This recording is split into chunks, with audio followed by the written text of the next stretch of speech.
Hello friend, आप सभी का आपके अपने यूट्यूब चैनल ब्राइट बुद्धि में आप सभी का स्वागत है। तो हम घटना चक्र के पूर्वावलोकन में आज हम नेक्स्ट क्लास में पढ़ेंगे कि नाइन्थ नंबर का क्वेश्चन है। पिछले क्लास में हमने यहीं तक ओपन छोड़ दिया था, तो आज हम उसी के आगे का कंप्लीट करेंगे।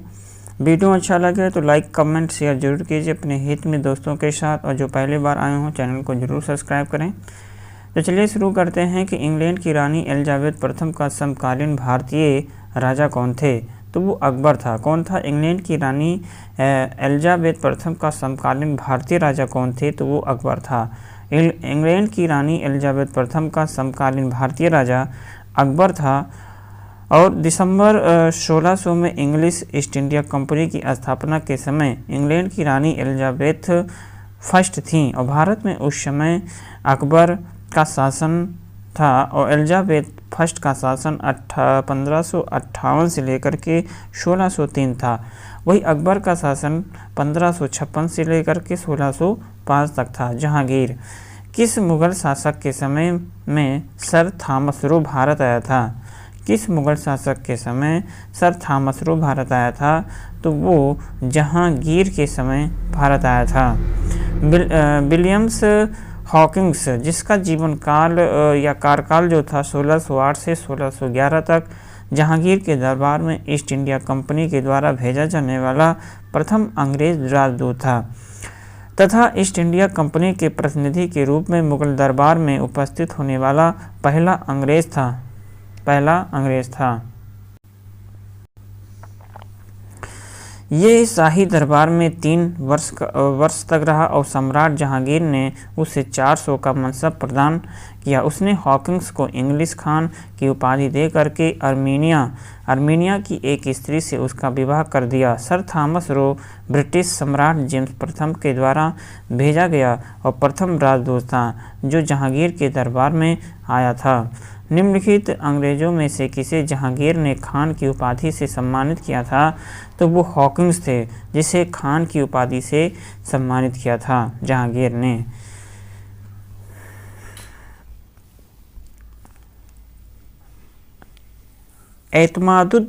एतमादुद्दौला का मकबरा आगरा में किसने बनवाया था?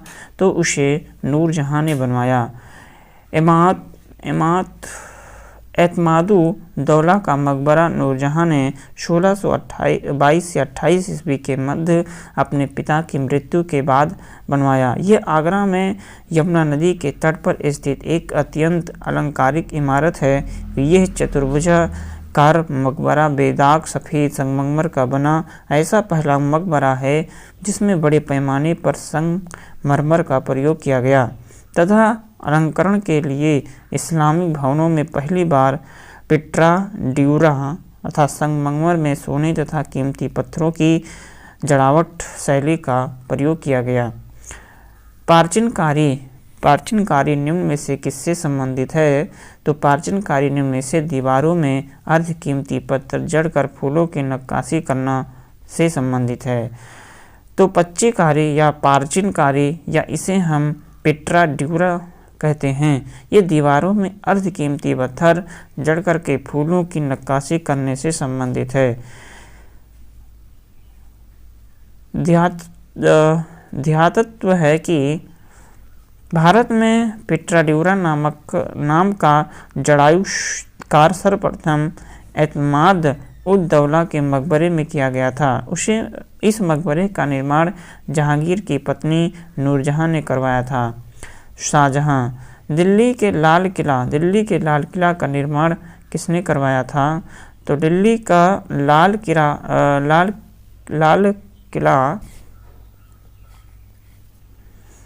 का निर्माण शाहजहां ने करवाया था। अकबरा के फतेहपुर सिकरी की भांति शाहजहां ने दिल्ली में अपने नाम पर शाहजहानाबाद नामक एक नगर की स्थापना की 1638 में तथा वहां अनेक सुंदर एवं वैभव भवनों का निर्माण कर उसे सुसज्जित करने का प्रयास किया। शाहजहानाबाद के भवनों में लाल किले सबसे प्रमुख हैं। चतुर्भुजाकार ये किला लाल बलुआ पत्थर से निर्मित होने के कारण लाल किला के नाम से प्रसिद्ध है।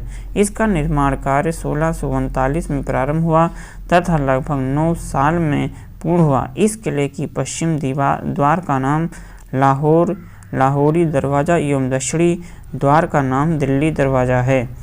ये सुंदरता तथा शोभा में अनोखा है तथा संभवतः विश्व में अतुल्य है। निम्नलिखित में से किस इतिहासकार ने शाहजहां के शासन काल को मुगल काल का स्वर्ण युग कहा है? तो ये A.L. श्रीवास्तव ने कहा था। A.L. श्रीवास्तव ने अपनी पुस्तक मुगल कालीन भारत में लिखा है कि शाहजहां का शासनकाल भारत के मध्य युगीन इतिहास में स्वर्ण युग के नाम से प्रसिद्ध है। यह केवल कला और कला में भी वास्तुकला की दृष्टि से ही सत्य माना जा सकता है। J.N. सरकार और V.A. स्मिथ शाहजहां के काल को स्वर्ण काल मानने के पक्ष में नहीं हैं और S.R. शर्मा ने शाहजहां के काल को स्पष्ट रूप से मुगल काल को स्वर्ण काल माना है, अर्थात विकल्प C सही है। ईरान के शाह और मुगल शासकों के बीच झगड़े की जड़ क्या थी? तो वो झगड़े की जड़ जो थी ये B अर्थात कांधार थी। कांधार जो है ये राज्य ईरान के शाह और मुगलों के बीच संघर्ष की जड़ थी, क्योंकि कांधार को अपने हाथों में रखना मुगल शासक तथा ईरान के शाह के लिए प्रतिष्ठा का विषय बन गया। दोनों शासकों की साम्राज्यवादी योजनाओं को कार्यान्वित किया जाना बहुत कुछ कांधार को अपने हाथों में रखने पर ही निर्भर करता था।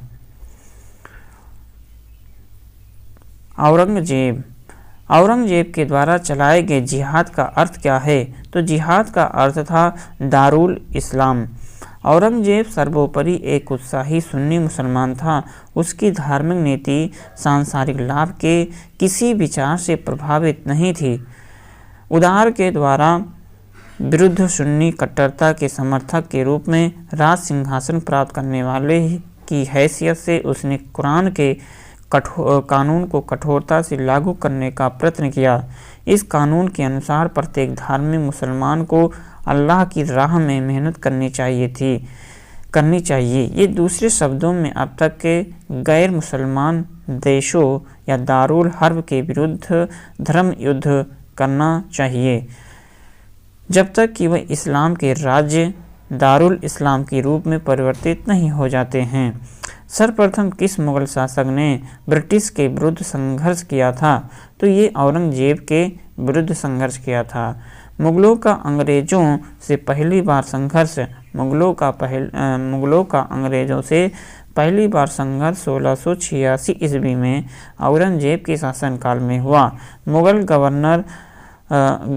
गवर्नर शाइस्ता खान ने जाप चारनाक सहित अंग्रेजों को हुगली में खदेड़ दिया। मुगल कालीन प्रशासन। मध्यकाल में बंटाई शब्द का अर्थ था लगान निर्धारण का तरीका। मध्यकाल में बंटाई शब्द का अर्थ लगान निर्धारण का तरीका था। मध्य काल में बंटाई शब्द का तात्पर्य है लगान निर्धारण की एक पद्धति थी, जिसमें वास्तविक उपज का बंटवारा राज्य और कृषक के बीच होता था। शेरशाह सूरी ने लगान निर्धारण के लिए 3 प्रणालियाँ अपनाई। पहला था नस्क या मुक्ताई अथवा कनकूत, और दूसरा था नगदी अथवा जब्ती। तीसरा गल्ला बख्शी या बंटाई। और बंटाई 3 प्रकार की होती थी: खेत बटाई, लंक बटाई या रास बटाई। 2 अस्पा एवं सिंह अस्पा प्रथा किसने शुरू किया था? तो ये जहांगीर के द्वारा शुरू किया गया था। 2 अस्पा और सिंह अस्पा प्रथा किसने शुरू किया? जहांगीर के द्वारा शुरू किया गया। 2 अस्पा एवं सिंह अस्पा प्रथा जहांगीर ने चलाई थी और इसके अंतर्गत बिना जात पद बढ़ाए ही मनसबदारों को अधिक सेना रखना पड़ता था। 2 अस्पा का मतलब इसमें मनसबदारों को अपने सवार पद के 2 गुने घोड़े रखने पड़ते थे। सिंह अस्पा का मतलब था इसमें मनसबदारों को अपने सवार पद के 3 गुना घोड़े रखने होते थे। मुगल प्रशासन में मुहतसिब था। मुगल प्रशासन में मुहतसिब था। तो क्या था ये लोक आचरण अधिकारी था। मुगल प्रशासन में मुहतसिब जन आचरण के निरीक्षण विभाग का प्रधान था। उसका कार्य प्रजा के आचरण को उच्च बनाए रखना था। प्रजा के आचरण को शुद्ध बनाए रखने के लिए अकबर ने नगरों में मदिरा की बिक्री तथा वैश्यों का निवास सिद्धि घोषित कर दिया। वैश्यों के नगर से निष्कासित कर एक नए स्थान पर बसाया गया और उसका नाम शैतानपुरी रखा गया। चौथा है कि मुगल प्रशासन में मदद ए मास इंगित करता है। तो मदद ए मास क्या इंगित करता है? तो ये बी ऑप्शन विद्वानों को दी जाने वाली राज्य मुक्ति अनुदान भूमि। तो मुगल प्रशासन में विद्वानों एवं धार्मिक लोगों को दी जाने वाली राजस्व मुक्ति अनुदान भूमि को मदद ये मास कहा जाता था। इसे शयूर गाल भी कहा जाता था। दान दी जाने वाली समस्त भूमि का निरीक्षण शद्र करता था तथा शद्र का ही भी दायित्व था। ये दायित्व था कि इन अनुदानों का दुरुपयोग न होने पाए। ये भूमि स्थानांतरित नहीं होती थी और अनुदान ग्राही के पास वंशानुगत रूप से रहती थी। मुगल प्रशासन में मुख्य काजी था। तो मुगल प्रशासन में मुख्य काजी क्या था? तो ये मुख्य न्यायाधीश होता था। मुख्य काजी उल कुजात या प्रधान काजी था तथा न्याय विभाग का प्रमुख होता था। मध्यकालीन भारत में मनसबदारी व्यवस्था क्यों लागू की गई थी? इसलिए क्योंकि सैनिकों की सुगमता से भर्ती हेतु मनसबदारी व्यवस्था लागू की गई। मनसबदारी व्यवस्था एक विशिष्ट प्रशासनिक व्यवस्था थी जिसका प्रचलन मुगल शासक अकबर के द्वारा किया गया था। मनसब द्वारा 3 बातें निर्धारित होती थी। पहला था पदाधिकारी का वरीयता क्रम, दूसरा वेतनमान, तीसरा है कि सैनिक उत्तरदायित्व। सैनिक उत्तरदायित्व में मनसबदार को अपने मनसब के अनुसार सैनिकों को रखना पड़ता था। इस व्यवस्था से राज्य ने सैनिकों के प्रत्यक्ष भर्ती और रखरखाव के उत्तरदायित्व मनसबदारों पर डाल दिया था, जिसके बदले में मनसबदारों को नगद या जागीर प्रदान की जाती थी। मुगल कालीन संगीत एवं चित्रकला। किस मुगल शासक ने चित्रकारी के लिए कारखाने बनवाए थे? तो हुमायूं। किस मुगल शासक ने चित्रकारी के लिए कारखाने बनवाए थे? तो हुमायूं के समय में। हुमायूं ने चित्रकारी के लिए कारखाना NCERT के अनुसार निगार खाना, जबकि अन्नू मनुजा की पुस्तक ए में है critical study of Mughal painting during Akbar's resins के अनुसार तस्वीर खाना बनवाया था, जो उसकी पुस्तकालय से जुड़ा था। तो ज्ञातव्य है कि बिहार लोक सेवा आयोग ने अपने उत्तर पत्रक में इस प्रश्न का उत्तर विकल्प बी को माना है। किसे विकल्प बी को माना है? तो इसका विकल्प बी क्या है?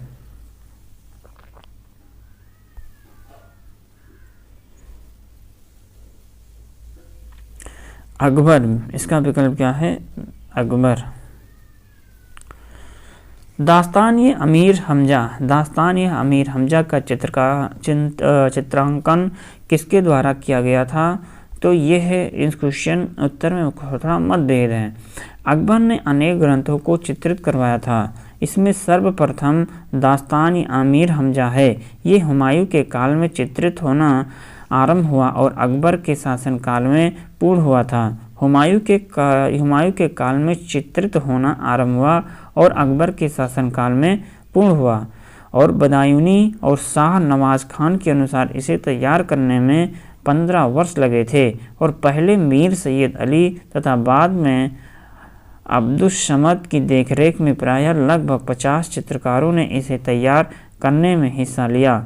इसमें करीब 1400 चित्र हैं और यह ग्रंथ फारसी नायक अमीर हमजा अर्थात मोहम्मद साहब के चाचा के वीरतापूर्ण कारनामों का उल्लेख करता है। अर्थात ए और सी दोनों विकल्प सही हैं। ए और बी दोनों अब्दुस समद और मशहूर। अगला है कि यूरोपीय चित्रकारी का प्रवेश किसके दरबार में हुआ था? तो ये अकबर के दरबार में हुआ। अकबर के दरबार में यूरोपीय चित्रकला का प्रवेश पुर्तगालियों के माध्यम से हुआ था, जिसने मुगल चित्रकारों ने दो विशेषताएं ग्रहण की थी। पहला है कि व्यक्ति विशेष का चित्रण, दूसरा है दृश्य में आगे दिखने वाली वस्तुओं को छोटे आकार में बनाना। चित्रकला का विकास हुमायूं के शासनकाल में प्रारंभ हुआ। अकबर के शासनकाल में यूरोपीय चित्रकला का प्रभाव मुगल चित्रकला शैली पर पड़ा। अकबर के दरबार में मिस्किन एक यूरोपीय शैली का चित्रकार था। अकबर के समय दसवंत अग्रणी चित्रकार था। जहांगीर के शासनकाल को मुगल चित्रकला का स्वर्ण युग कहा जाता है। दसवंत और बसावन प्रसिद्ध चित्रकार मुगल सम्राट के राजदरबारी थे, तो ये अकबर के राजदरबारी थे। दसवंत और बसावन अकबरकालीन चित्रकार थे। दसवंत जो एक कहार का बेटा था के काम से अकबर इतना प्रभावित हुआ कि उसने इसे अपने समय के अग्रणी चित्रकार बनने में सहयोग दिया, किंतु बाद में ये महान चित्रकार मानसिक रूप से विक्षिप्त हो गया। 1584 ईस्वी में इसने आत्महत्या कर ली। अकबरकालीन चित्रकारों के नाम अब्दुल फजल ने अपनी पुस्तक आईने अकबरी में गिनाए हैं। दसवंत, बसावन, केशवलाल, मुकुंद, मिस्किन, फारूक और कलम, माधव, जगन्नाथ, महेश, खेमकरण, तारा, सांवल और हरिवंश आदि। मुगल चित्रकला किसके नेतृत्व में अपने शीर्ष बिंदु पर थी? तो ये जहांगीर के समय में। मुगल चित्रकला जहांगीर के काल में अपने शिखर पर पहुंच गई थी और जहांगीर चित्रकला का बड़ा कुशल पारखी था। मुगल शैली में मनुष्यों का चित्र बनाते समय एक ही चित्र में विभिन्न चित्रकारों के द्वारा मुख, शरीर तथा पैरों को चित्रित करने का रिवाज था। जहांगीर का दावा था कि वो किसी भी चित्र में विभिन्न चित्रकारों के अलग अलग योगदान को पहचान सकता था। शिकार, युद्ध, राज दरबार के दृश्यों को चित्रित करने के अलावा जहांगीर के काल में मनुष्यों तथा जानवरों के चित्रों को बनाने की कला में विशेष प्रगति हुई। अबुल हसन ने जहांगीर के सिंहासन रोहण का एक चित्र बनाया था, जिसे जहांगीर की आत्मकथा तुजुक-ए-जहांगीरी के मुख्य पृष्ठ पर लगा दिया। इस प्रकार जहांगीर के काल को मुगल चित्रकला का स्वर्ण युग कहा जाता है। मध्यकालीन साहित्य। हुमायूंनामा की रचना किसने किया था? तो ये गुलबदन बेगम के द्वारा किया गया। बाबर की पुत्री गुलबदन बेगम ने हुमायूंनामा की रचना की थी, जो फारसी भाषा में है। बादशाह अकबर ने अकबरनामा के प्रणयन के लिए सामग्री एकत्रित करने के उद्देश्य से यह आदेश दिया था कि बाबर तथा हुमायूं के राजकाल के विषय में जिसे कुछ भी स्मरण हो, वह उसे लेखबद्ध करके उसकी सेवा में प्रस्तुत करे। अतः अनेक लोगों ने इतिहास में लिखना प्रारंभ किया और गुलबदन के हुमायूंनामा की रचना भी इसी आदेशानुसार हुई। तबगात-ए-अकबरी, जिसे कभी कभी अबुल फजल के अकबरनामा से अधिक विश्वसनीय माना जाता है, किसके द्वारा लिखा गया था? तो ये तबगात-ए-अकबरी किसके द्वारा लिखा गया? तो ये निजामुद्दीन अहमद के द्वारा लिखा गया था।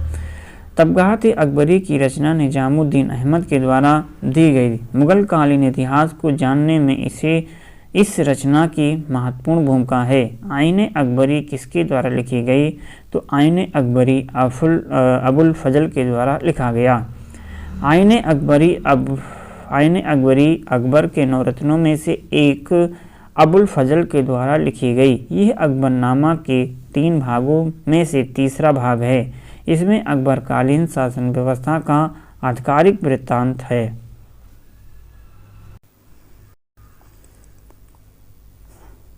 फुतूहात-ए-आलमगीरी। फुतूहात-ए-आलमगीरी किसके द्वारा लिखी गई थी? तो ये यूसर दास नागर के द्वारा लिखा गया था। तो फुतूहात-ए-आलमगीरी पुस्तक यूसर दास नागर के द्वारा लिखी गई थी, जो लंबे समय तक जोधपुर जिले में एक मुगल अधिकारी थे। इस कृति में औरंगजेब के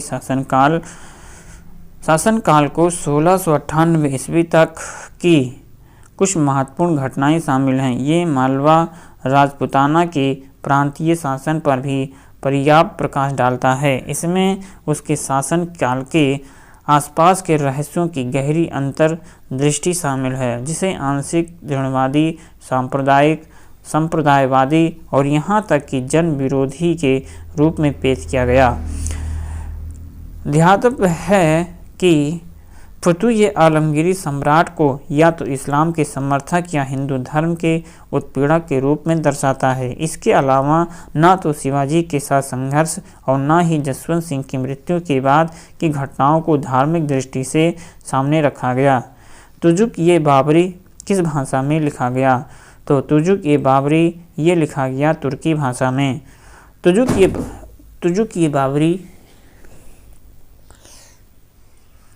तुजुक-ए-बाबरी किसके द्वारा लिखा गया?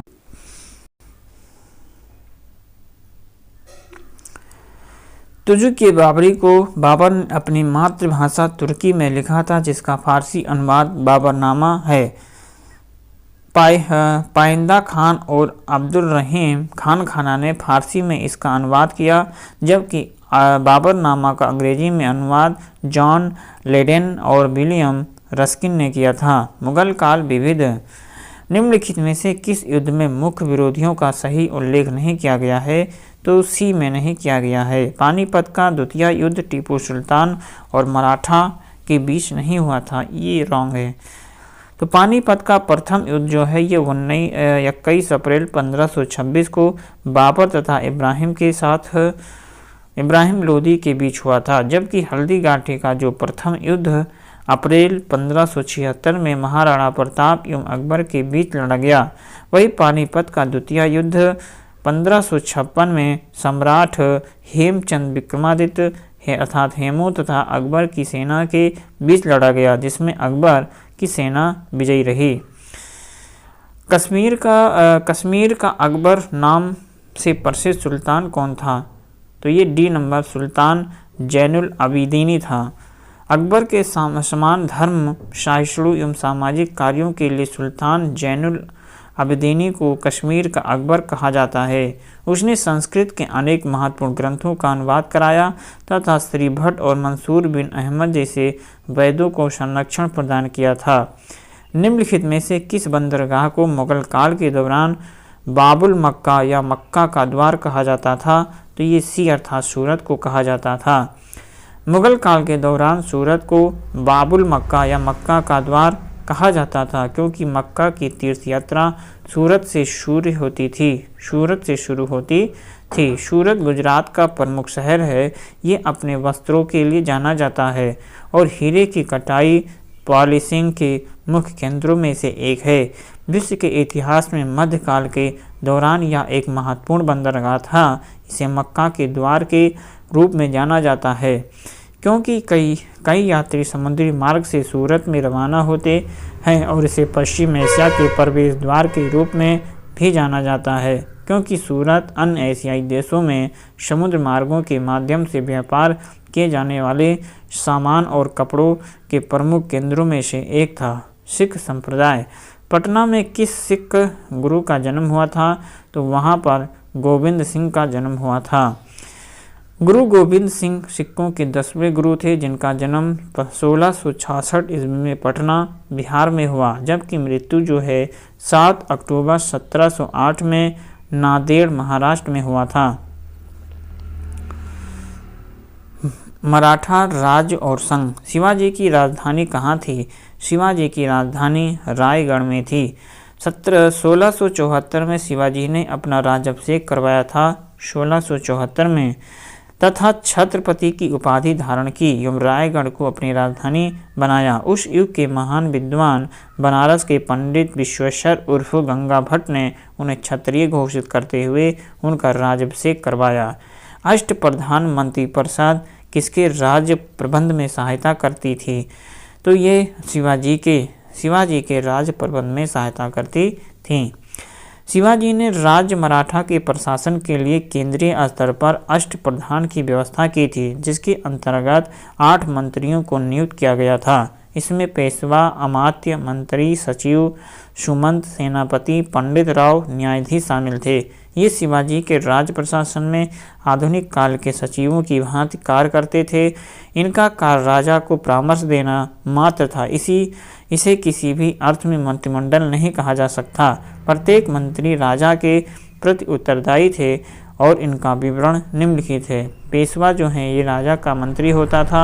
अमात्य अथवा मजूमदार ये वित्त एवं राजस्व मंत्री थे। वाकिया, नवीस या मंत्री जो हैं राजा के दैनिक कार्यों तथा दरबार की प्रतिदिन की कार्यवाहियों का विवरण रखता था। सचिव अथवा शुरीन बीस ये राज के पत्र व्यवहार का कार्य देखना। और सुमंत या दबीर जो है ये विदेश मंत्री, सेनापति। सुमंत या दबीर जो होते थे सेनापति विदेश मंत्री होते थे। और सेनापति या सर ए नौबत ये सेना की भर्ती करता था। संगठन, रसद आदि का प्रबंध करना काम था। पंडित राव जो होते थे ये विद्वानों और धार्मिक कार्यों के अनुदानों का दायित्व निभाना पंडित राव का काम था। न्यायाधीश ये मुख्य न्यायाधीश कहलाते थे।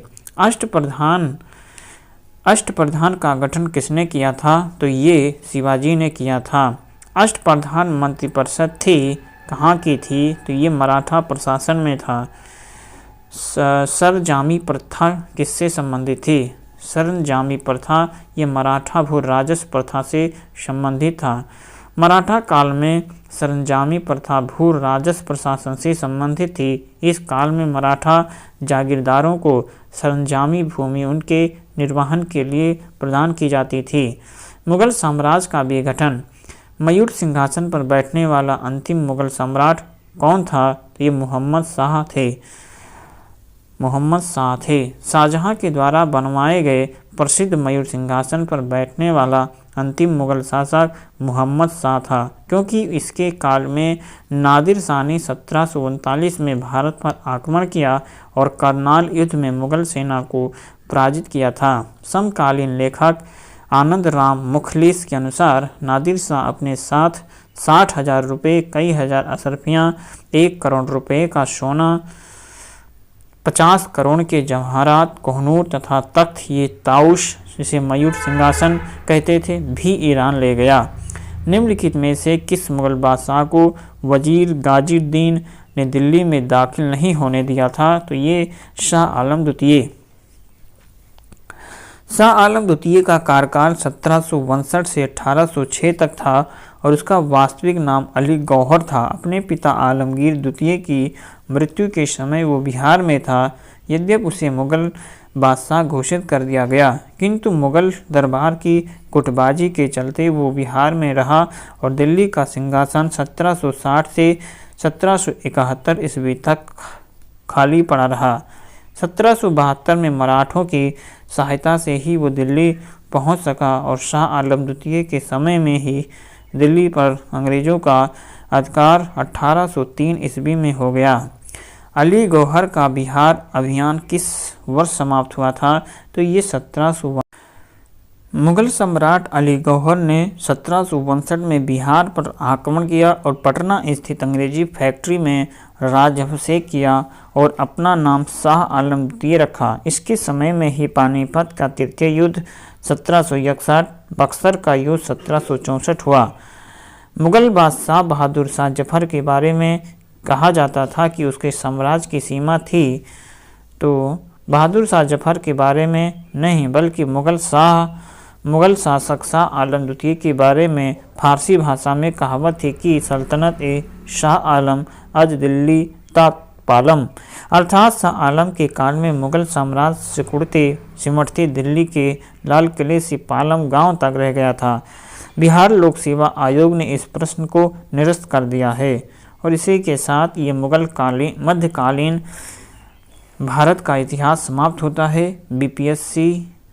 बीपीएससी में जो हम घटना पूर्वावलोकन पढ़ रहे हैं, जिसमें से हम ये मध्यकालीन भारत का इतिहास ये समाप्त होता है। अगले क्लास में हम आधुनिक भारत का इतिहास अर्थात घटना चक्र के पूर्व अवलोकन में पढ़ेंगे, जो बीपीएससी तैयारी 4.0 के लिए बहुत इम्पॉर्टेंट है।